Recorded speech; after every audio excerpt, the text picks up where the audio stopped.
Hello. It looks like it is 1 o'clock, so I think we're going to go ahead and get started. Just want to say once again, thank you all for joining us.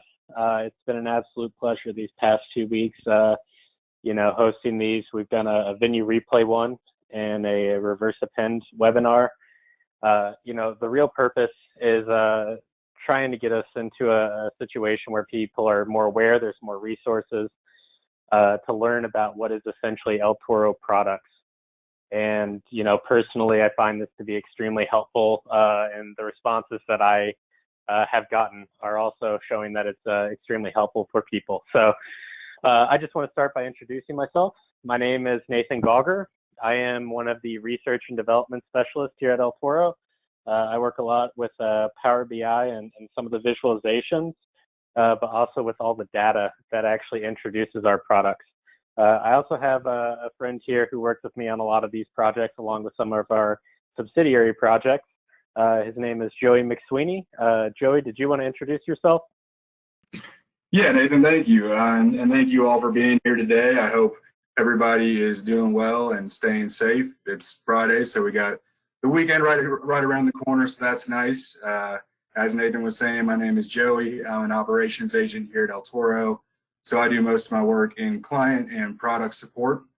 I also do a little bit of data analysis. And we're excited to share with you all the digital canvassing product that we offer today. So thank you all for being here. We hope it is informative, and I'll pass it back to Nathan.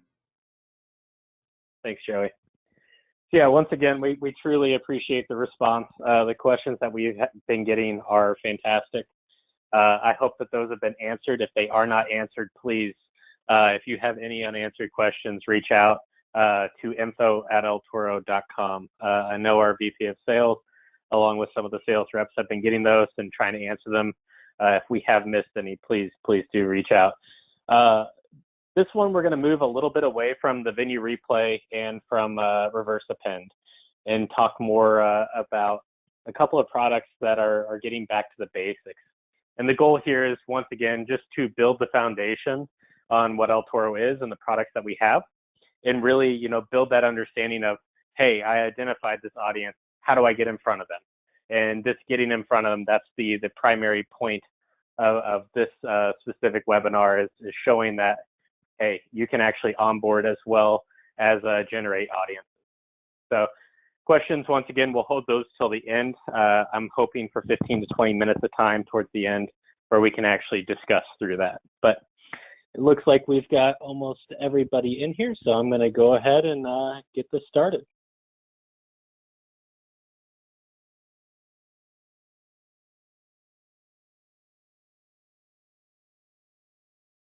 Awesome. So all of the lists, these are the three things that we're going to be talking about. All of the lists, first off, we know that a lot of people have lists, and maybe identification isn't what you're looking for. You're just looking to get in front of the individuals. So we hold a very simple product, simple to us and how we understand it. It's very complicated on the back end, but it simply allows you to onboard a list, addresses, IP addresses, devices, and serve to those. So if you do have a list of those three things, we can onboard that. And the rule of accuracy, we have a ground truth data set that allows us to see all of this. It also allows to calculate it out. So it's a lot easier to get to what is essentially our answer because we already have it, and it helps us build our solution even better. And finally, the last thing that, and probably the most important topic that we're talking about today, is our digital canvassing product, where we're looking at people that are near a sphere of influence marketing technique that many people are using for direct mail and door-to-door knocking. We've actually created that for the digital experience as well. So the El Toro advantage, once again, innovation and dissolving the cookie, that's what we're most known for.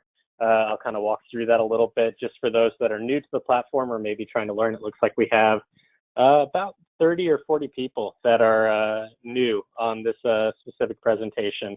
So hopefully I can, dig down into some of the basics of El Toro.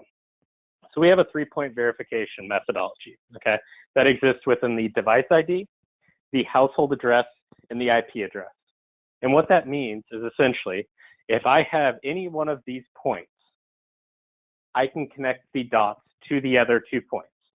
So if I have an IP address, so I know that someone visited your website, and I know that because I see their IP address, I then have the ability through our foundational technology and the patents which we hold to form that into a household. So I now have the household, not just the IP address that visited your website, but the household that visited, and I can, ascertain the devices. If I have a device, I can find the household, and therefore I can market to the router Wi-Fi of that household. And if I have a household, I can find the devices and market specifically to the devices that live there, or I can market to the router Wi-Fi of the household through the IP address. So that 3-point verification methodology is extremely important to really build. It's built to meet the needs of dynamically changing markets. So right now we're all experiencing COVID. We've got some very positive news lately. I'm sure everybody's been watching. Just extremely positive news with the COVID-19 and how really, flattening the curve is, we're doing very well with that. This doesn't change the idea that, hey, this has dramatically changed our marketing. I have multiple companies that contact me virtually every day saying, we're changing our strategy. This isn't the strategy that we want now. This isn't the strategy that we want after this is over as well. So, El Toro really allows you to meet and get in front of the person that you're truly trying to get in front of.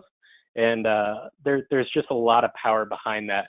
Whenever you do have a changing environment, we can kind of make it easier for you to exist as a current business. The one-to-one targeting, we do access the Wi-Fi router of the household to serve. So any of the devices that are connected to the Wi-Fi is what we would be serving to, unless we are serving specifically to devices. If we are serving specifically to devices, we would then essentially be serving to those devices wherever they are, whatever inventory is available.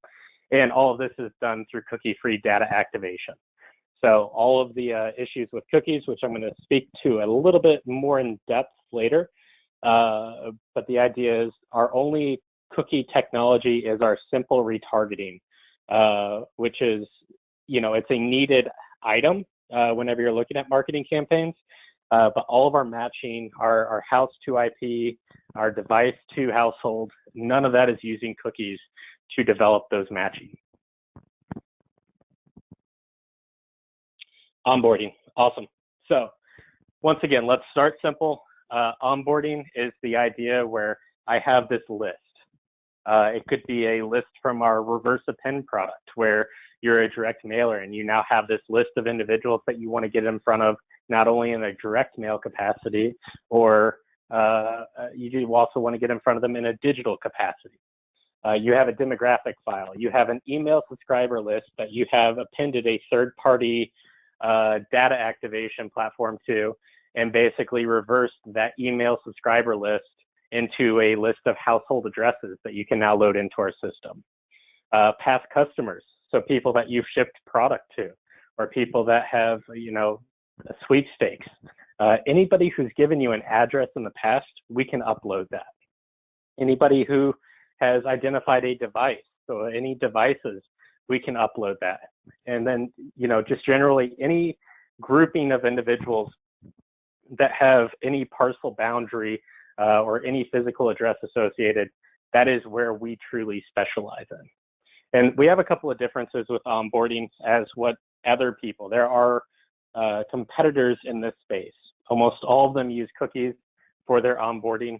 I only know of one that doesn't, and it just doesn't have the scale that we have. So we are throughout the entire United States. We do not work internationally. But, the most important thing for us, and to me, our heaviest differentiator as it relates to our onboarding capabilities, is the point that we are fast.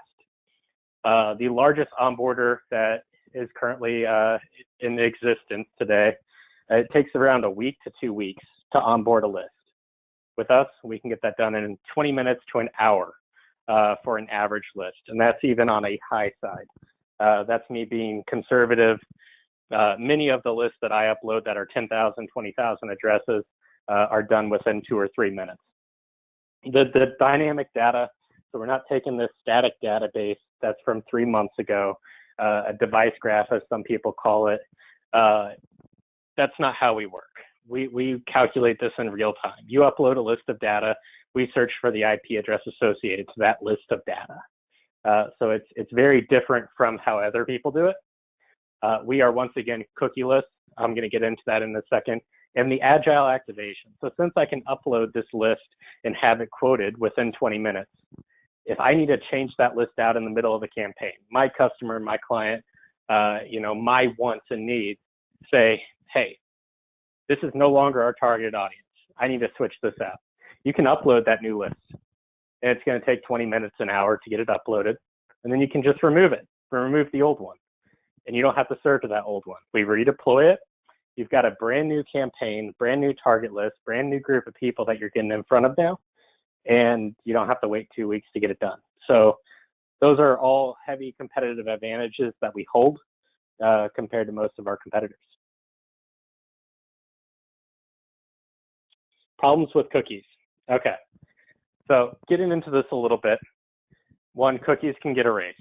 We're all aware that browsers are currently, disassociating their support services from the platform. You've got, I believe it was Google that said in 2 years they will no longer provide support for cookies. And we can all question on what the motivation is there. It's probably for some search engineering. Great.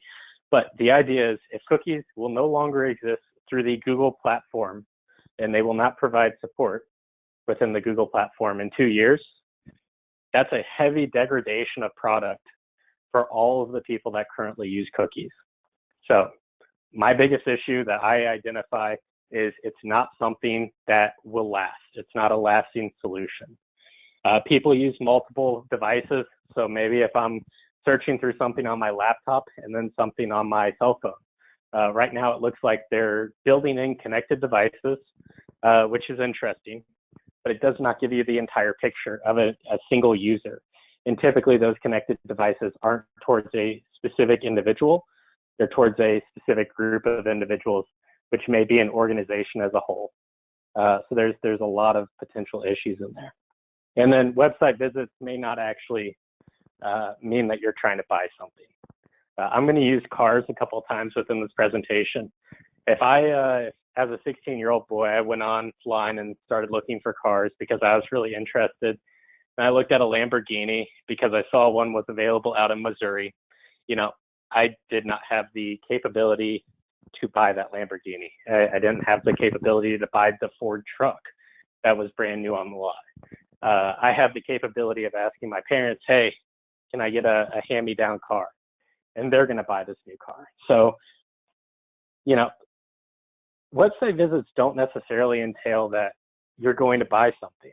It just means that you're potentially looking, and it may not even be looking to buy. It may just be looking to research, in which case marketing's not going to persuade you because you have no intent to buy. And sometimes it's other people that are going to be making those purchases. So, lots of problems with cookies. We always view physical intent. So me actually going to a car lot, having a higher intent. Not as many people go and research a car if they don't intend to buy by actually going to the car lot. They choose to do it online. So I'm going to walk through my own little car buying experience real quick. The idea here is, I needed a car. About 2 years ago, I was looking to buy a car, and this was actually spurred by one of my neighbors getting a car. I looked at it and said, I've got an old car. I had at that point, it was a 12-year-old car. And my neighbor getting the car really made me feel like it was just time. So I went over, I talked to him. I, just had a general conversation on why he bought that specific car. He bought a Toyota RAV4, great car in general. It's what I ended up buying. But the idea here is that I went to my neighbor, got all the information that I possibly could on why he bought that specific car. Okay. I also went to a neighbor that, we had a little get together a few days afterwards.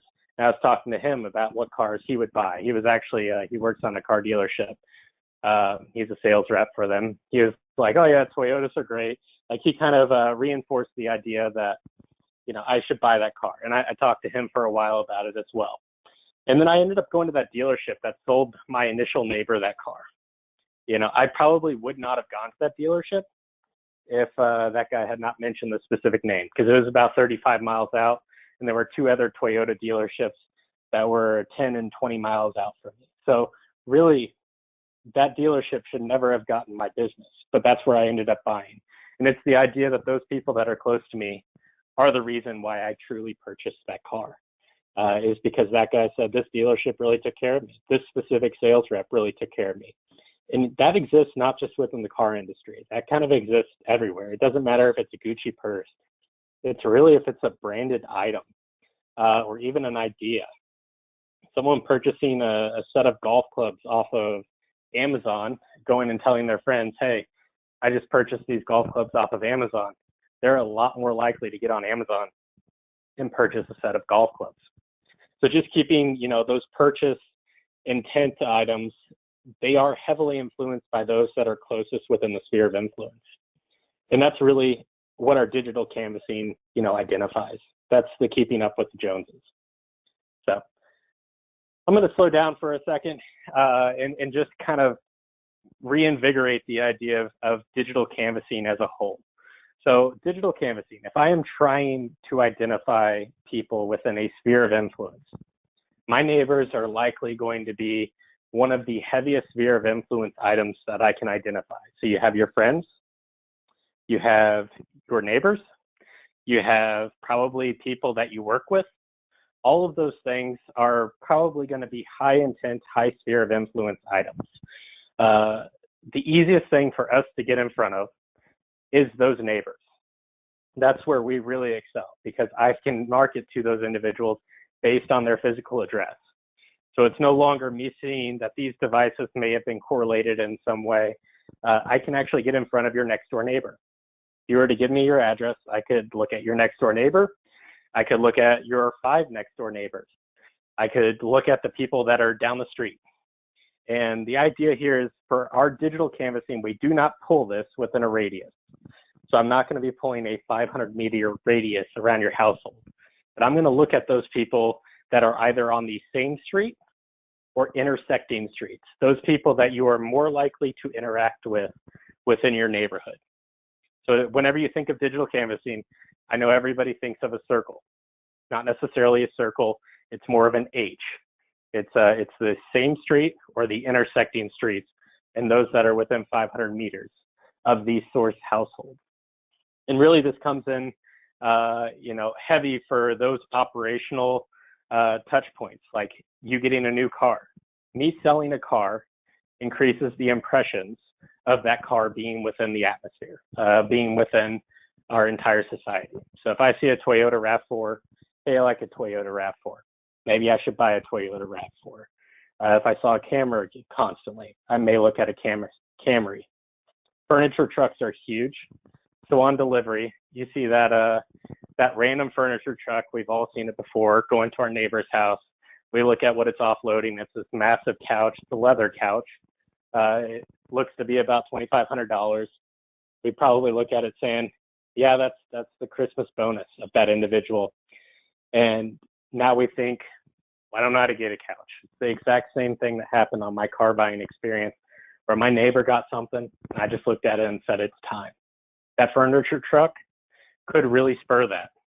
And those ads that we could actually serve to those individuals that are seeing that furniture truck may also further spur that momentum that we've already created. And then finally, the sign in the yard. Whenever I was 19, I actually ran my own painting company. And what was interesting is whenever I would make a sale, so I would sell something within one neighborhood, I could put a sign within that yard. I'd ask him, hey, you know, I want to put a sign saying 5 days, for 5 days, I want to put this sign saying, we're going to be painting your house this month. And I would get all sorts of calls from people on that street. Hey, can you come and give me an estimate? This will just further that idea for everybody that's had a sign in their yard, just further that momentum. So sphere of influence, maybe not operational touch points, but just generally, there's always the neighborhood water cooler. Everybody talks. Everybody likes, you know, gossiping. That's huge within neighbors. Everybody likes talking about what people do across the street. Also, they like talking about what they just bought. They like to brag a little bit. And perfect way to get in front of those individuals that they're talking to.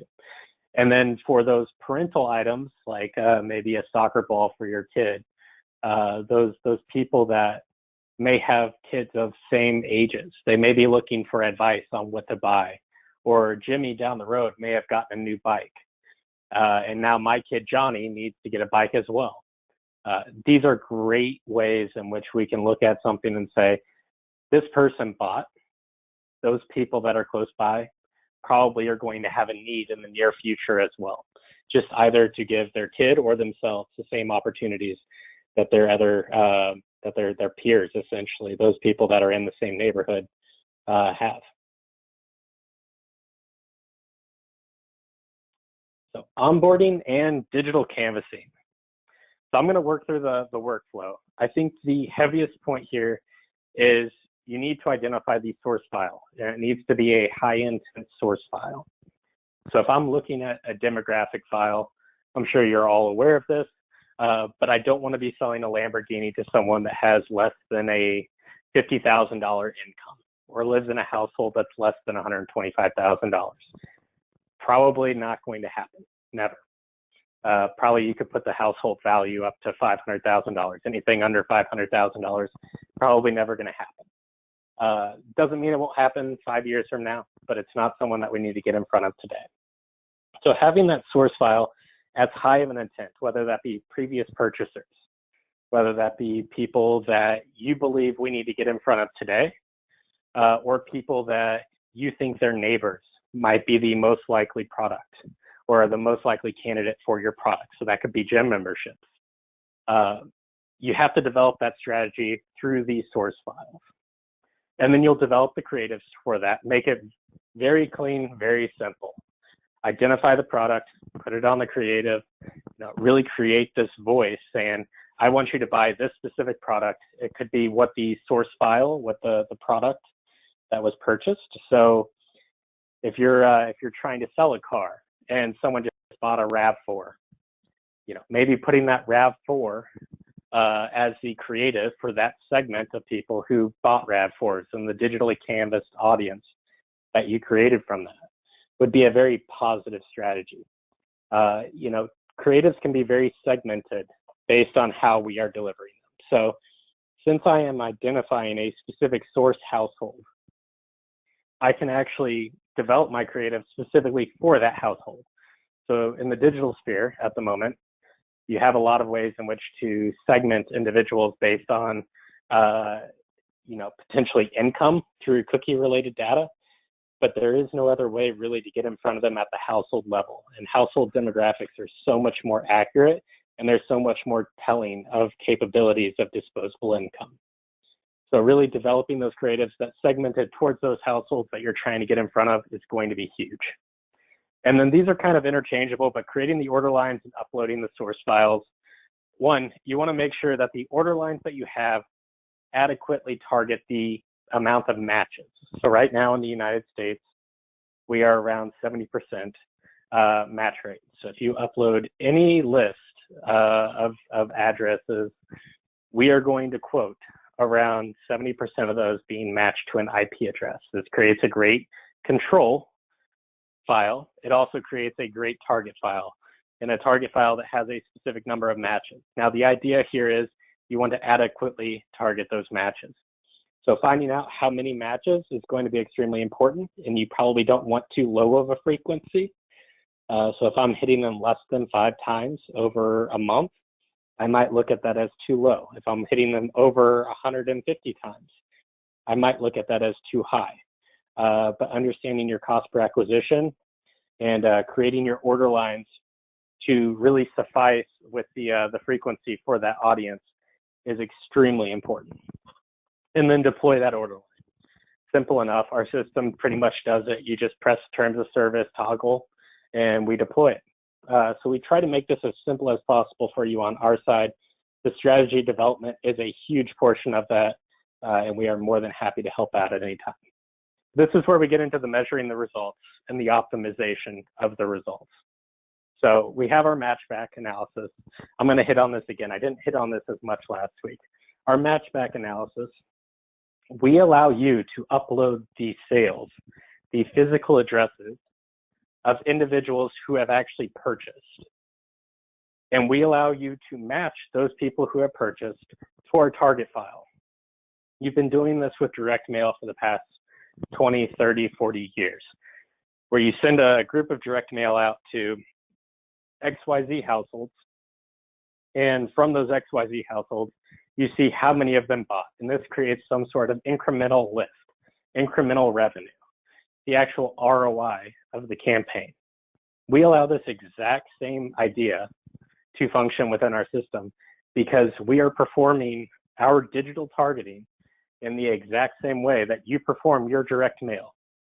We just don't have physical pieces of mail. We have more digital assets that are going to them. And, you know, I'm not going to do the sales pitch on why digital targeting could be more effective. You've got more touch points. But the idea here is that I can measure this in the exact same way. So it takes all that guessing out. It takes all of that Google Analytics click through and seeing what is an indirect versus direct conversion. I don't have to worry about that anymore. It's a huge advantage if you're an agency or a client towards identifying what is truly happening through these campaigns. So I'm going to walk through a small little case study that we did, and I say small. This was actually a relatively large project and rather large campaign that was ran. This is for a food delivery company. There's a lot of these out right now. This is probably one of the most applicable case studies that we have for current times, being with COVID and everybody's getting their food delivered. But the idea here is just, hey, if we deliver to someone in the area, all of those other households in the area probably are capable of being delivered to as well. And if they're all capable of being delivered to, we probably need to get our name to them. Because if they don't know our name, there's no way that they're going to convert through our system.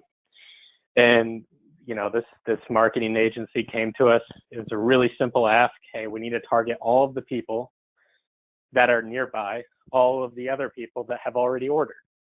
Easy enough. We loaded it into our digital canvassing campaign. So all that it was, they gave us a list of addresses, and we did a segmentation. We did a creative segmentation where we did a promotional offer or just a get started offer.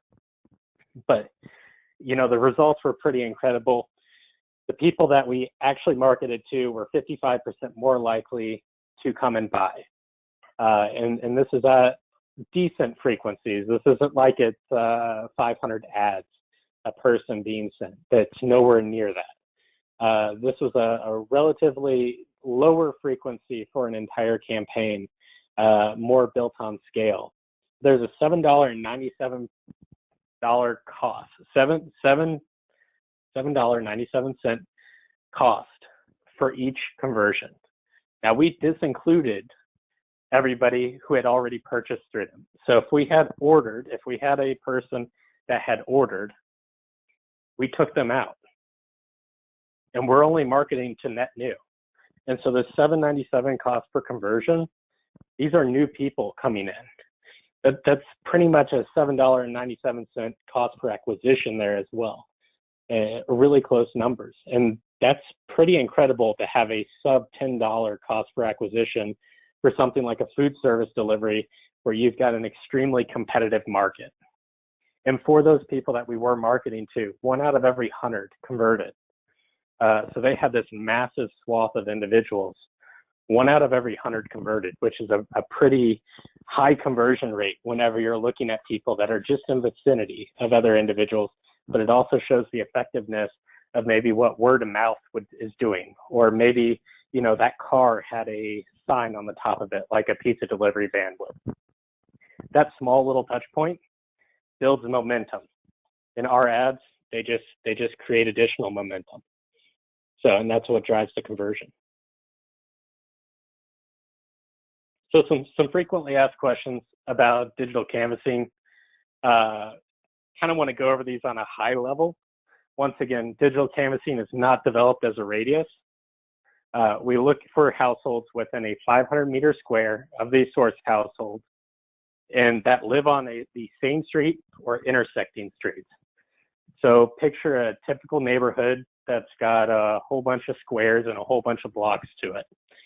You identify one household within that entire neighborhood, and you look for everything that's within 500 meters, a 500-meter square, and you look for people that are on the same street or intersecting streets to that street of the source household. And that gets you in front of a relatively large portion of audience.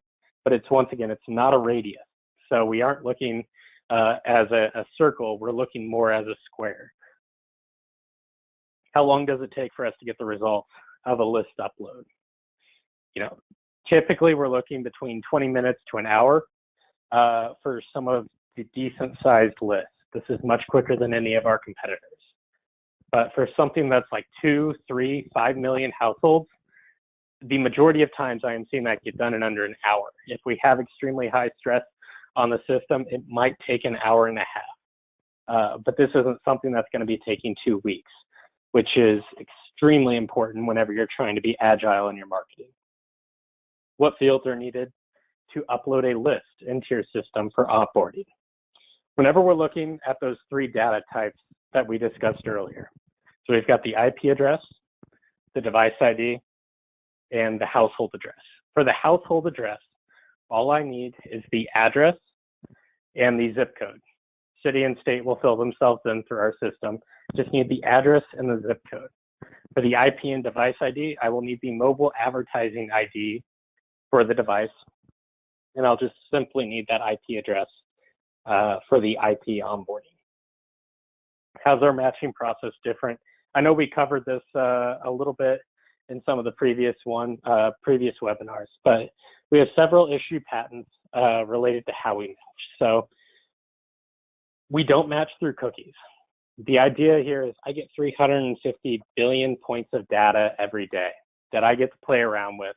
And essentially what we're looking for is consistency and frequency to be held within specific identifiers, such as an IP address or a device ID being associated to one parcel. So that parcel is generated through all the United States parcels. A parcel is essentially the boundary of a household or a business. And keeping this very simple, if I see a device consistently occurring within a specific household from 6 p.m. to, let's say, 6 a.m., I can pretty confidently say that person probably lives there, because that's probably where they're sleeping. That's probably where they're eating. That's probably where they have dinner. That's probably just their house, whether they're renting or they own it. Doesn't matter to me. That's where they are.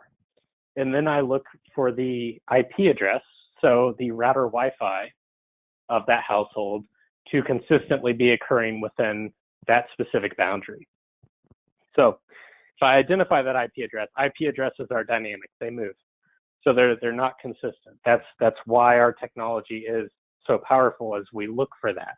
We know that they're not consistent. So if I'm looking at data from 3 months ago, it's probably not going to be in the same place, or there's at least a probability that it won't be in the same place. The idea that I'm matching this day of gives me the ability to truly be accurate in my marketing. What are typical match rates? So at the moment, we're at around a 70% match rate for the United States. So if you upload any address list, we're matching around 70% of those address lists to the actual IP address which they hold. Our device ID match, basically it's 100% in the IP address.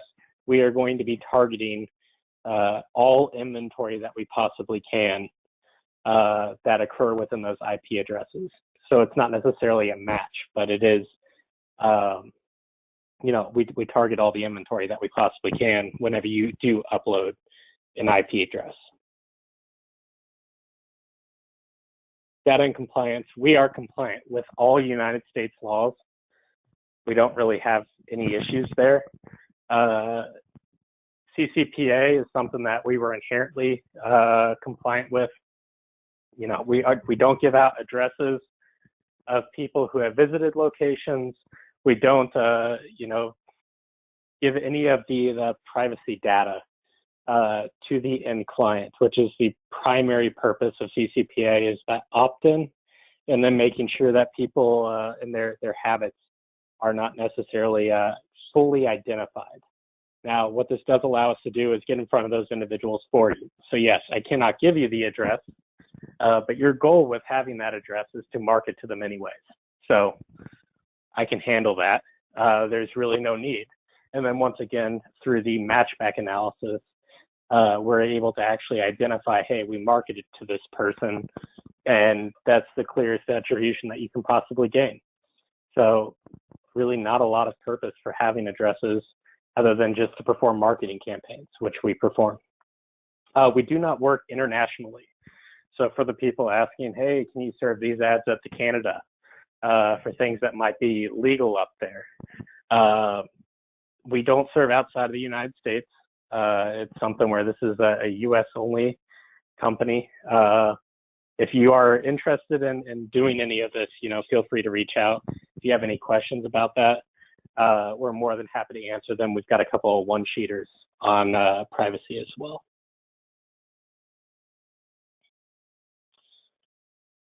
So it seems like we're right about on time for this to kind of wrap this up and start moving into the questions, which I know is, from what I've found, a lot of people's favorite part of this because they get their questions answered.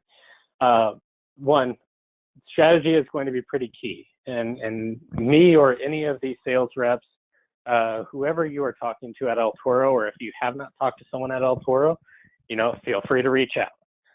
But developing strategy, we are happy to help with that. It's extremely important that we get the proper strategy.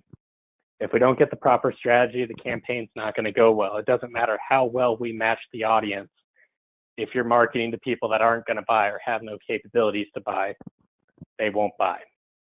Uploading that audience to portal through that strategy that you developed, once again, we can help with that.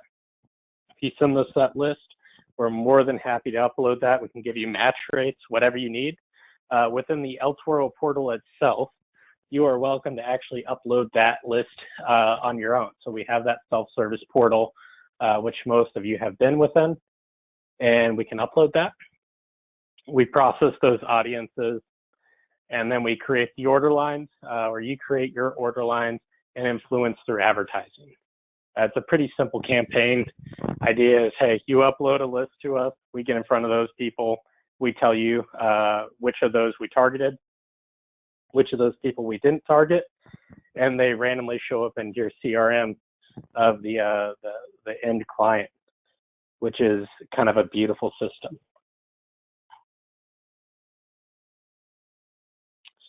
So not to end this too early, but I do want to thank you, for attending. It looks like we are around the 40-minute point. I've done a lot of talking here. Joey, do you want to help with some questions? We are, by the way, for anybody that is on this webinar, we are waiving the first deposit. For if you're looking to get started, if you'd like to upload a list or anything like that, you're more than welcome on. We are waiving the deposit, so just identify that you were on the webinar at info@eltoro.com, and we'll get you set up with a sales rep and get us started. Yeah, so I can help out with the questions here. The first question I see is about pricing, and it's just how does pricing work? We have different pricing for our different product options, but all of our pricing is based on a CPM basis. This means that we bill per 1,000 impressions. Typically, the pricing ranges anywhere from $15 for some of our lower end products to a little bit higher than that for some more tech intensive products, but we do bill on a CPM basis, so it is per 1,000 impressions. Awesome. I've got one. I've actually got two here. Will we be able to download these slides from this presentation? Most definitely. We'll actually be sending those out at the very end. I believe we always send out the presentations. If you would like any of the other presentations as well, if those interest you, we can get you audio files that have visuals on them. Those are actually available on YouTube. And we also have the hard copy presentation slides if that's of interest. And then the second question I have, are industries like hemp excluded? Hemp is not specifically excluded. There's a lot of very specific things that go on with essentially what is medical marijuana in hemp. There's actually just some guidance that was produced not too long ago by AppNexus and Xander on what they will allow. So if that's of interest, you know, reach out. There's people here who have dealt with it in the past. I'm not going to, you know, go over all the laws, but hemp is something that we have the possibility of working with. It's just not as clean as what all the other industries are. I see a question here about measuring results and integration with Google products. So we do integrate with some Google products. We have a UTM creator in our URL section in the portal. So if you use UTM codes and Google Analytics, you can type in your content medium, source, and things of that nature. And we have a UTM provider for you, so we can get those URLs set up for you. So yes, we do work with Google Analytics in that sense, but most reporting is done within the El Toro platform. You can see it from your home page, and we also have a reporting tab in the portal.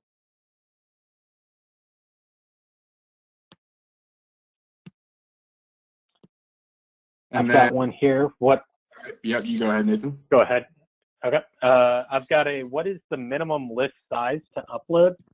We require 500 matched targets. That's a direct mail law that we abide by. Since we do serve similar to direct mail, we hold to a lot of the standard that's been set by the Supreme Court as it relates to how we can get in front of individuals that have been precedented by direct mail. So 500 individuals that are matched and those that we're targeting to, that is the minimum list size.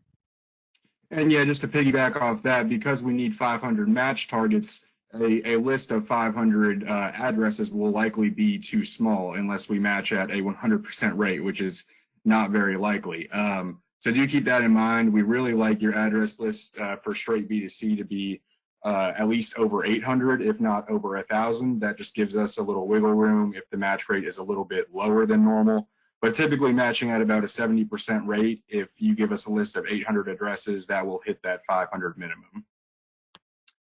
I see a question on here about political services. El Toro does work with political initiatives. They do operate a little bit different from a billing perspective and a transparency perspective.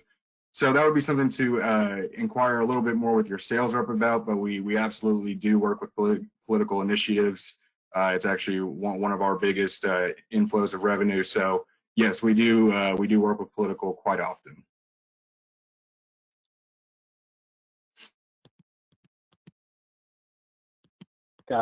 What is the number of impressions to create an impactful result? I think that this is a heavy strategy question that's really dependent on what you're trying to do. You know, with digital canvassing, if you're trying to get something that's more of a, you know, an on a whim transaction, like maybe the food delivery, you probably don't want to have something that's 100 impressions per person.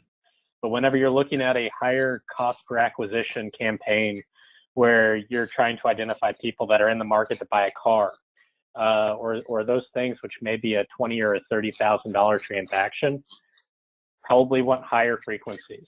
You know, the more you get in front of that person, the more likely they are to buy. Now, I also see questions on here related to like, what's the typical cost per acquisition?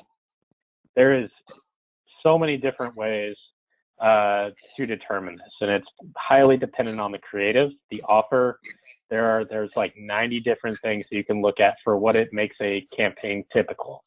I can tell you we do typically have around 1.5 to 2 times the average CTR of a normal digital campaign, a display campaign, and I see a very high incremental lift, I would say, on a decent majority of our campaigns.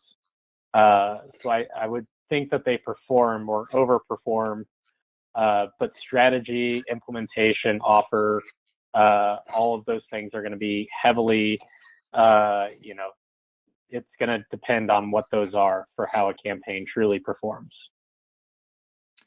I have a pretty interesting question here. Are individuals using VPNs unreachable? VPNs are a little bit tricky. Some VPNs work by bouncing your IP address through multiple other IP addresses. In that case, it is very difficult to reach. Other VPNs assign you just a different IP address than your own, but that IP address is still a static IP address. It's just not the one that you typically use. And if a VPN of that nature is in the same geographical location or associated to the same geographical location for long enough time, then we can hit those sorts of VPNs. But in general, VPNs are definitely a little bit trickier. So it's tough to give you an across-the-board answer on that. But they are technically within reach. It's just a little bit more difficult. I see. How quickly can we go from a provided address list to actually delivering the ads? If the creative is already audited, so we go through a simple creative audit process that typically runs for the basic between 8 to 24 hours. Once that creative audit process is complete, I can take on really any address list and start delivering ads within around an hour to 2 hours. For a list of maybe 10 to 30 million addresses, it might take me 3 hours, maybe 4, but it's not something where this is a long time. It's something that, once again, we're very agile in how we've created this process so that you can get in front of people quickly. And then I see a creatives question here. I see GIFs are able to be used as ads. Are we able to use HTML or moving ads? Yes, the answer to that is yes, we do. In terms of our typical banners, we support GIFs, JPEGs, and PNGs, but we also support ad tag banners. We support VAST tag videos. VAST tags are kind of the video equivalent of the ad tag banners. We support HTML5 banners and creatives, and we support native banners. So we do typically operate just within the standard banners and videos, but we do have some of those HTML reliant options available as well.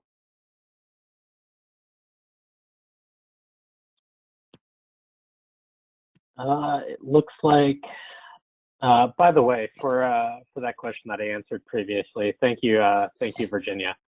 We can do a priority audit on the creative. So if you have a need that is extremely quick and you don't necessarily have 8 to 24 hours to get something uploaded, we do have a priority audit for the creatives that does cost more money.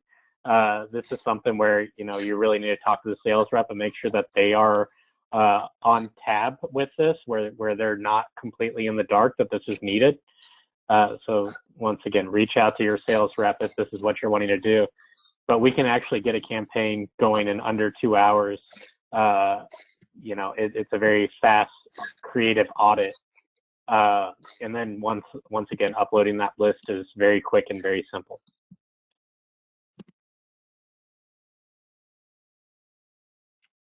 Let's see, Nathan, I'm sorry, I'm looking up and down the list for more that we haven't hit on yet. I've got one here. Okay. Question on PII. Oh, these are my favorite. So PII, are we getting names and addresses if we are interested in sending direct mail? PII, personally identifiable information, we are not allowed to communicate to you if you are the end client. If you are not the end client, we need a data safe house agreement between you and our team, our organization here. This isn't something that can be done on a whim. We need to go through the proper processes. Within our presentation last week, we talked about reverse append, where we're actually supplying the addresses. Once we supply any address to you, whether that be through our venue replay product or through reverse append, any of our identification methods, we are not looking for whether it's a business or a residential parcel. And because of that, you will likely need to CAS certify or name append or provide some sort of certification process to ensure that it is someone that you're trying to reach.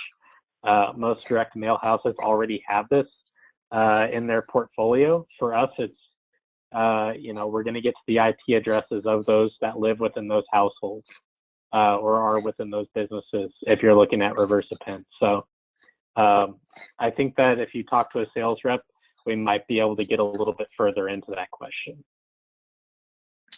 I'm seeing, and Nathan, please stop me if I'm repeating anything. The question list is a little lengthy, so trying to make sure I'm hitting the unique ones. But I see outside of using a third-party ad server, is there any way to see click rates and metrics by device type in portal? The answer to that is no. There's no way to see those metrics by device type in the portal, but that information is available to us through our DSP. So we can pull those types of reports for you. You would simply submit a request to our support desk, and one of our operations agents would handle that for you. So that is something that we can pull, but it is not readily accessible in the portal.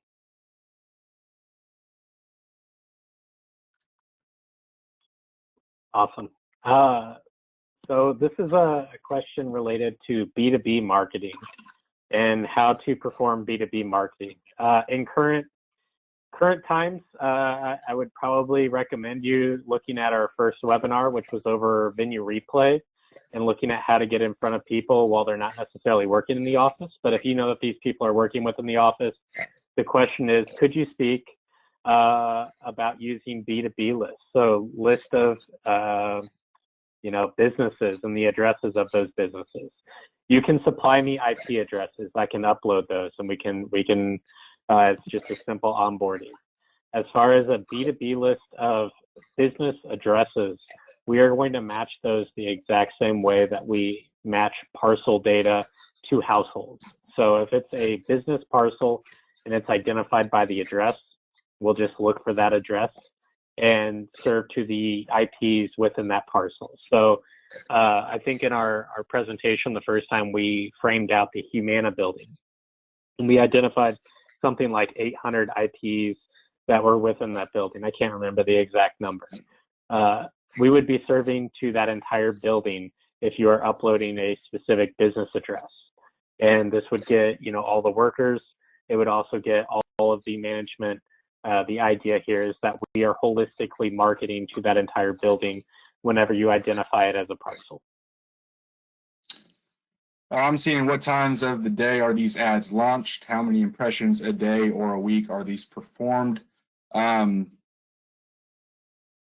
we can toggle we have this feature called day parting for our order lines, where we can toggle the times of day that we are serving on a given order line. So for any given order line that you're running, we could run it for 1 hour a day. If there's only 1 hour window that you're interested in, we could run it 24/7 if you're interested in doing that.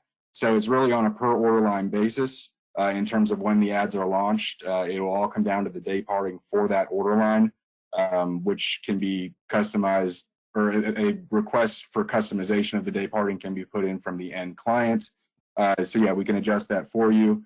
And then how many impressions a day or a week are these performed? That all comes down to the budget impression that you put into the portal, how many we have to distribute, and the flight dates, so how long the order line is. Obviously, the longer the flight length is, we have to distribute those impressions over more time, so it'll be fewer per day, fewer per week, and vice versa if it's a little bit shorter. So that really comes down to how you set up your order line and how you want to customize it. Awesome. Joey, I'm gonna go ahead and stop us here. I think we've gotten through all of the questions that were asked. If we did not get to a question, we sincerely apologize. Reach out through info@eltoro.com. Once again, we are waiving the initial deposit for anybody who's looking to set up a campaign and get it started. This is different for things like political, and political is typically a pre-paid process. So please keep that in mind whenever you are using the portal. But if you do have any questions, info@eltoro.com. If you could also include whether these are helpful, that would be greatly appreciated. I'm trying to get some response and any potential ideas for future webinars. If there's something specific that you would like to see yourself, we are open ears. We are trying to find content that matters to you, have high engagement. So if there's anything that we can do to help you, info@eltoro, your sales rep, any suggestions, once again, much appreciated. We want to thank you all for your time. Truly appreciate the time that you spent on here. It looks like we're almost at the hour mark. If you do have anything, once again, reach out. Thank you very much. You have a great day.